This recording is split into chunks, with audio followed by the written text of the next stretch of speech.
Hello you guys, so today I'm gonna show you how to make cookies and cream Pop-Tarts.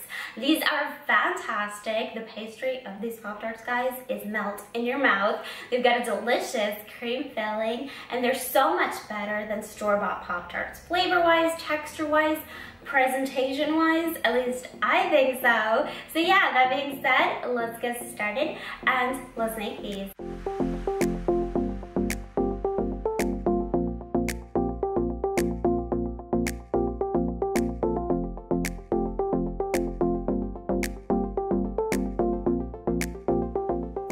Okay, so we're going to make the pastry for the Pop-Tarts first, which is nothing more than my Oreo cookie recipe.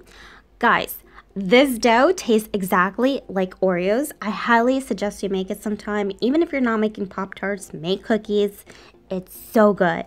So into my food processor, I added all my dry ingredients along with my powdered sugar. And I'm also going to add cold butter, which is going to make the pastry really tender and crumbly in a good way. So just process this until you get fine crumbs.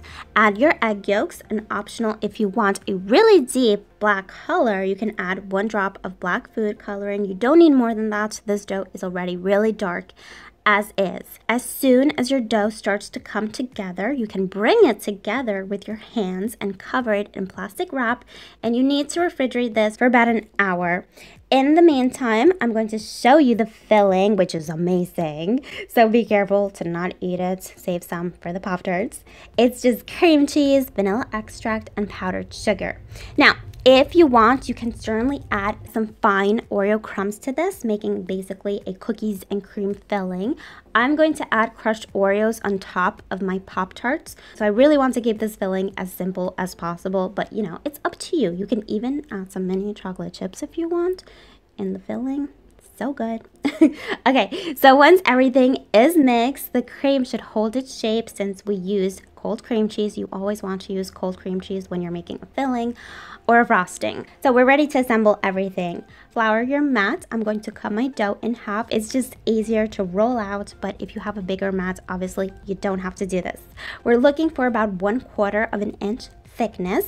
I'm using a paper template that I made as a guide just because I want these Pop-Tarts to be as beautiful as possible. But if you can eyeball this, you can certainly do this just using a knife.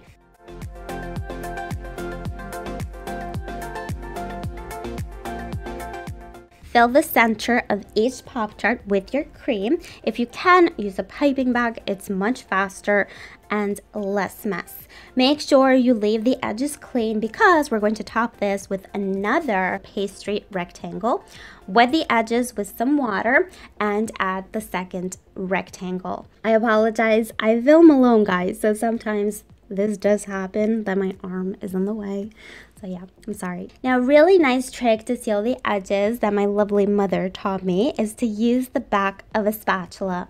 I feel it's much more beautiful than if you were to close the edges with just a fork, or you can even use the back of a fork or the back of a spoon. Now, you cannot bake these right away, otherwise they'll just spread out and become this huge mess. So you're going to pop these into the freezer for about 30 minutes. Then you can poke the center of each Pop-Tart with a fork, and you're going to bake these in a preheated oven at 180 degrees Celsius for about 20 to 25 minutes. They may take a little bit more or a little bit less, depending how thin you rolled your dough. Let these cool completely, and then you can ice the top. The top is just royal icing. I'll leave the recipe for that in the description box below. You can even just drizzle it on top, guys, if you want, and you can add as much as you like. Obviously, the more you add, the sweeter the Pop-Tart will be. The icing will set, and at this point, you can eat these as is, or if you want, just like normal Pop-Tarts, you can heat these up in your toaster. They'll become even more delicious. So good. The filling is amazing. The cream cheese gives the Pop-Tarts a bit of a tang, and the pastry is not too sweet at all, so it really complements the filling and the icing. Everything just goes really well together. So yeah, that's how I make my cookies and cream Pop-Tarts. hope you guys enjoyed this video. If you did, please give it a big thumbs up for me, and please subscribe. I publish a new video every Friday. I really hope you guys will make these Pop-Tarts. They are fantastic, promise you. If you do make these Pop-Tarts or any of my desserts, please send me your pictures. I would love to see your recreations. You can send me your pictures on Instagram, Twitter, Facebook. All my social media links will be listed in the description box below. And yeah, thank you so much for watching, and I will see you next Friday. Bye.